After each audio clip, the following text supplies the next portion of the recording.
autre émission consacrée aux applications spatiales au service de la transition écologique. Ce sera jeudi à 15 heures et c'est Alain Griot du ministère qui anime le réseau Ecotech qui nous a préparé ces émissions. Alain, bonjour.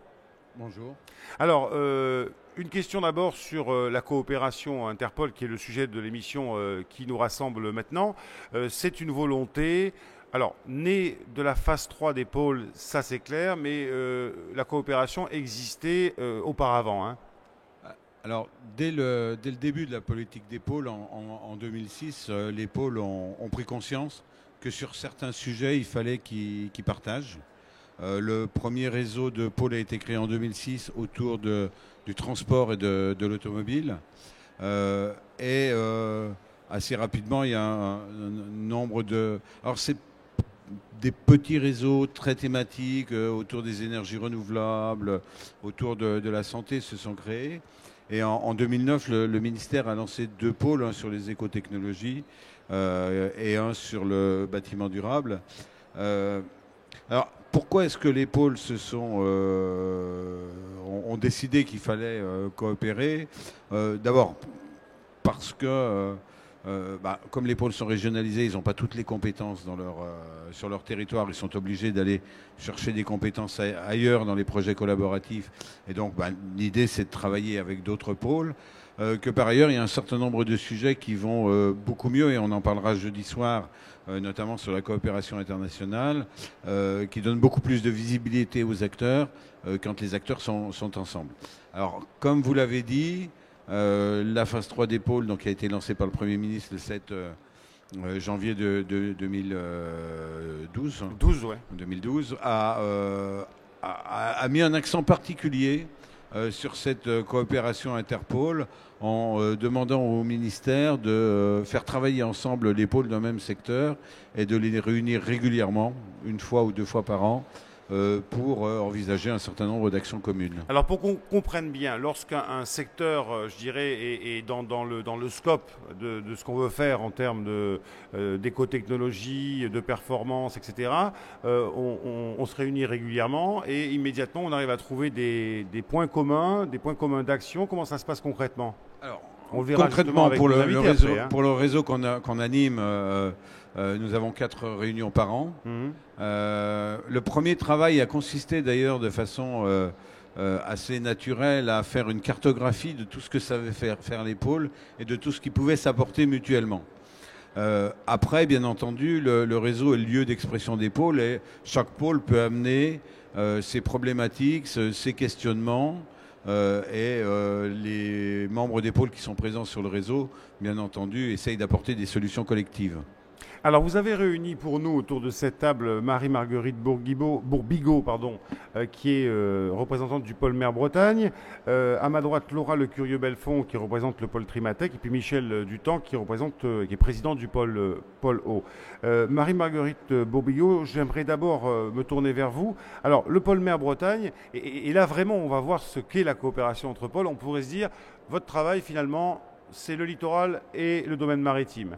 Et là, on voit que la coopération, vous êtes donc chargé d'action stratégique, environnement et aménagement durable au sein du pôle, que la coopération entre plusieurs pôles peut se faire, bien sûr, sur votre mission, non pas régalienne, mais votre mission première, littoral et domaine maritime, mais vous n'êtes pas dos à la terre, au contraire, vous prenez en compte ce qui se passe sur le territoire terrestre. Oui, déjà, il y a des pressions qui sont exercées par les activités terrestres. Sur le littoral et donc sur la côte. Donc cela peut donner lieu à des projets sur le continuum terre-mer avec des activités industrielles pour limiter les impacts, les impacts également des bassins versants, donc les réseaux d'assainissement et bassins versants, pollution diffuse. Donc ça, c'est quelque chose d'assez naturel. Il y a d'autres sujets sur lesquels nous sommes retrouvés avec des compétences croisées, par exemple sur les sédiments. Donc en milieu marin, nous avons la problématique du sédiment marin et de la gestion des sédiments qui peuvent être contaminés dans certains cas. Et nous retrouvons donc des compétences dans ce milieu-là sur les sédiments fluviaux, mais également sur les sols pollués. Et nous avons d'ailleurs un projet qui a été récemment retenu par le Fonds unique interministériel, que le projet Covaced, avec Team 2, qui eux donc travaillent sur la problématique des sédiments, plutôt des sédiments fluviaux. Et des sédiments, enfin des sols pollués. Donc là, nous avons retrouvé donc des compétences et des acteurs qui pouvaient donc s'associer pour monter un projet ensemble. Il y a d'autres thématiques sur la métrologie, par exemple. De la même façon, nous avons aussi collabellisé et un projet qui a été sélectionné par le Fonds interministériel avec le Polo d'ailleurs et également le pôle Hydreos, qui est le projet Caping sur un détecteur de salissures qui sont liés souvent à la corrosion, et on sait que le milieu marin est particulièrement corrosif, mais également il y a d'autres milieux industriels qui sont également corrosifs. Donc entre les activités industrielles, problématiques d'activités industrielles, de conduite dans les usines, des tours aérofrigérées par exemple, mais également donc tous les pompes à chaleur eau de mer, les usines de dessalement, toutes les usines qui utilisent de l'eau de mer pour refroidir donc leur process. Ce sont des problématiques du milieu marin. Problématiques, là, on voit bien qu'ils sont croisés. Ils sont croisés. D'un côté, on apporte une expertise sur la gestion des sédiments marins pour la gestion des sédiments fluviaux. Puis de l'autre, on dit vous vous servez de l'eau de mer pour refroidir vos usines. Donc il y a une interconnectivité, une interconnexion qui existe. Concrètement, pour que je comprenne bien, comment vous travaillez, vos niveaux d'expertise et les entreprises qui sont dans les pôles, comment elles travaillent ensemble ? Alors au niveau des pôles elles-mêmes, donc il y a un réseau à l'intérieur du pôle, et c'est vrai que le réseau Ecotech permet aussi donc d'avoir accès à tout un réseau complémentaire qui permet donc d'apporter des expertises complémentaires sur des projets qui ont été identifiés, dont on recherche des partenaires donc pour compléter le consortium. Donc c'est aussi un accès en fait à des compétences complémentaires qu'on n'aurait pas forcément sur le territoire. Et vous avez des résultats probants ? Oui, enfin, je pense qu'on va parler d'autres projets également sur les algues. Il y a, pour l'instant, les deux projets dont vous avez parlé démarrent, puisqu'ils viennent juste d'être sélectionnés par le FUI. Donc je pense que... C'est le projet Caping et le projet Covaced. Covaced, hein. Voilà, donc pour l'instant, ce qui est probant, c'est que ces projets ont été sélectionnés pour être financés. Donc ça veut dire que le montage était de qualité, le consortium l'était également. Donc il répondait à un enjeu stratégique. Alain Griot, qui finance ? Sur les projets ? Oui. Alors sur les projets, aujourd'hui, le Fonds unique interministériel amène à peu près 120-130 millions d'euros par an de financement des projets, et les collectivités locales amènent à peu près 80 millions d'euros. Donc c'est un cofinancement entre l'État et les collectivités locales à 60-40 à peu près. On va s'intéresser, si vous le voulez bien maintenant, à une convention de partenariat Interpol sur la structuration de la filière industrielle française des microalgues, avec Laura Lecurieux-Belfond, qui est chargée de projet donc, au pôle de compétitivité Trimatech. Une convention qui a été signée en 2009 entre donc, plusieurs pôles. Parlez-moi d'abord de la nécessité de s'associer sur cette question des microalgues. Alors effectivement, à l'image de ce qu'on peut faire en termes de collaboration autour de projets collaboratifs, Maggie en a parlé, sur les filières qui sont émergentes, on a vraiment besoin de s'allier, finalement de coopérer et d'allier nos forces pour structurer de façon beaucoup plus large, donc à l'échelle, cette fois-ci à l'échelle française, l'ensemble des acteurs à la fois académiques et industriels. Donc c'est effectivement ce qu'on a mis en place avec le pôle mer Méditerranée et le pôle Bretagne dès 2009, avec une convention de partenariat, et on a été rejoint par le pôle IAR et le pôle Calitropique en 2010. Alors, où on en est avec les microalgues ? Parce qu'on entend beaucoup parler, mais quel est l'état des lieux ? C'est vrai, on entend beaucoup parler et ça revient même de plus en plus fort. Je vous invite aussi à aller voir deux de nos entreprises microalgues sur notre stand, sur le stand commun du réseau Ecotech. Donc clairement, où est-ce qu'on en est ? Il y a une vraie dynamique, bien sûr à l'échelle mondiale, mais également à l'échelle française. On a de belles startups et de belles entreprises qui s'impliquent autour de projets. autour de projets, alors soit sur tout ce qui va être traitement des effluents, liquides ou gazeux, production de biocarburants, c'est effectivement ce qui tire la filière à l'heure actuelle, mais clairement, alors pour l'instant, les marchés matures, ça reste quand même la cosmétique, l'agroalimentaire ou encore la chimie verte. Voilà.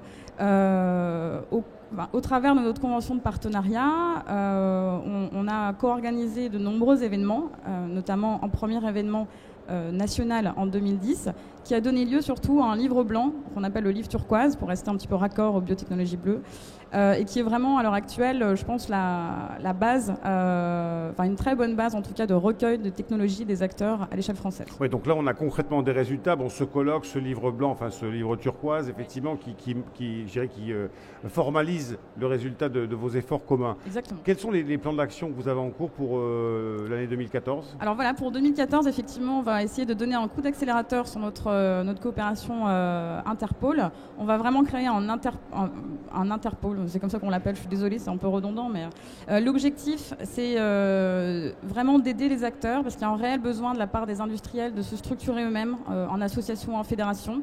Donc finalement, on va arriver au bout du processus, c'est-à-dire les pôles, les 5 pôles, et puis d'autres associations, etc., ont donné les moyens aux acteurs de se structurer. On donnait le là, comme oui, on dit. c'est ça, exactement.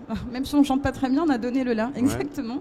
Ouais. Et là, on veut aller un petit peu plus loin, c'est-à-dire en termes de communication, plus faire parler de la filière en France, à l'international. On va organiser aussi un autre événement à Montpellier en mars 2014 sur les algues et la chimie avec la FFC. Et puis, vraiment continuer à aider les projets à se monter. Alors, Alain Griot, on est quand même dans un pays formidable parce qu'on a des pouvoirs publics qui s'investissent. Alors, je ne fais pas l'apologie des pouvoirs publics, loin de là. Mais enfin, qui s'investissent quand même énormément. Les pôles de compétitivité, même, c'est vrai, on va être honnête, s'il y a eu quelques petits couacs, quelques petites remises en cause, mais c'est normal, il faut faire un bilan. On vraiment, je reprends cette expression, donner le là, impulser des dynamiques. Ma question, c'est à quel moment on s'arrête, à quel moment on lâche la main de l'enfant, on va dire, voilà, quoi, à quel moment on se retire et on laisse les entreprises faire leur travail toutes seules. Ouais, c'est comme dans les familles, il y a des enfants qui partent jeunes, il y a des enfants qui partent plus tard, il y a des tanguis. On essaye de ne pas avoir de tanguis. Voilà. Mais je crois que c'est vraiment... Je vais juste vous donner un exemple. On a, à la demande des acteurs, initié un 3e réseau qui était un réseau sur les smart grids. Qui étaient principalement des gens qui étaient issus du réseau bâtiment. Et au bout d'1 an, ce réseau s'est autonomisé parce que il avait une problématique qui était commune. Sur le réseau Ecotech, sur le réseau bâtiment, c'est un peu plus compliqué parce qu'il y a des gens qui sont dans l'eau, il y a des gens qui sont dans les déchets, il y a des gens qui sont dans les bioressources. Donc la mayonnaise est un peu plus complexe à mettre en œuvre. Et donc l'implication des pouvoirs publics est certainement nécessaire plus longtemps. 3e exemple, celui du pôle Eau, avec son président Michel Dutemps, que nous avons reçu à plusieurs reprises sur Pollutech TV. Bonjour Monsieur Dutemps. Bonjour. Alors là, on va parler d'un exemple de coopération Interpol sur l'automatisation et la gestion des réseaux d'eau potable et d'eau usée. D'abord peut-être un élément de cadrage pour comprendre comment les pôles coopèrent sur cette question. Alors déjà, il faut dire que dans l'ensemble des pôles de l'eau, beaucoup d'entreprises sont membres des 3 pôles, de 2 ou des 3 pôles, pour des raisons historiques, d'implantation géographique, et que, au fond, comme au moment de la création de ces 3 pôles, les sujets étaient très complémentaires et que beaucoup d'entreprises étaient intéressées par plusieurs sujets, évidemment, elles se sont retrouvées dans les différents pôles. Ce qui facilite la vie, puisqu'au fond, c'est les mêmes gens qui se rencontrent à différents moments, à différents endroits.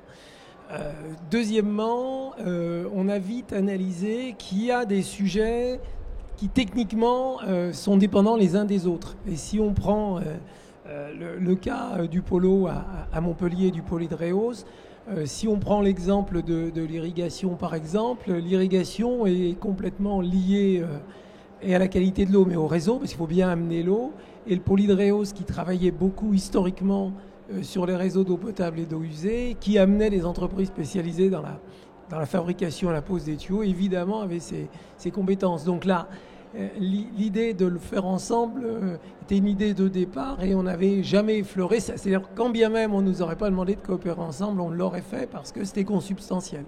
Oui, et puis on s'est rendu compte et on a pris conscience du poids économique des réseaux dans le prix final de l'eau. Ça, c'est quand même quelque chose qui est non pas nouveau, mais qui aujourd'hui a besoin d'être pris en compte. Voilà, pris en compte, parce que les professionnels de l'eau le savaient. Ce qu'on inaugure, c'est les usines d'eau potable et les stations d'épuration, parce que c'est joli, parce que ça se voit, et ce qui pèse économiquement, mais c'est souterrain, en clair. Sur un réseau d'eau potable ou d'eau usée, la charge économique est en gros de 30 à 30% dans la partie traitement, 60-70% dans la partie réseau qui ne se voit pas. Et au fur et à mesure qu'on va développer les adductions d'eau, qu'elles soient potables, d'usée ou d'irrigation, la charge des réseaux deviendra de plus en plus importante. Et donc la maîtrise des réseaux devient et technologiquement et économiquement quelque chose d'indispensable, avec une tradition historique française qui a toujours eu des entreprises fabricantes de tuyaux, et que aujourd'hui le reste du monde s'y met et s'y met de plus en plus vite. Donc il y a... Alors question corollaire, comment fait-on pour que la France garde sa place de leader et puisse continuer à développer ses marchés, à l'international notamment? Pas de rêve sur les coûts de fabrication pour des produits de qualité banale. On sait bien qu'on aura de moins en moins notre place. Donc ça sera en direction de réseaux intelligents, de tuyaux garantissant une meilleure qualité, plus facile d'entretien, qu'on aura notre place. Et donc ça sera une fois de plus par le high-tech. Et en fait, cette problématique de la défense de l'industrie française vis-à-vis de pays émergents qui sont très vite capables de faire des produits de qualité moyenne ou basique, c'est vraiment la rencontre entre une industrie et la notion même de pôle de compétitivité, c'est-à-dire notre chance de survie, elle passe par le high-tech, c'est le rôle des pôles et c'est la compétence intrinsèque d'un certain nombre d'entreprises qu'il fallait se faire rencontrer. Coopération Interpol, on a eu trois bons exemples. D'abord le pôle Mer Bretagne, eh bien, on s'occupe effectivement de partager son expertise avec ceux qui sont en charge des traitements. Par exemple, on prenait l'exemple des sédiments fluviaux, voilà un bon exemple de coopération. Les microalgues aussi, avec des choses concrètes qui sont faites et en 2014 d'autres actions qui sont en cours. Et puis là, les tuyaux qui s'allient, en tout cas qui travaillent avec ceux qui...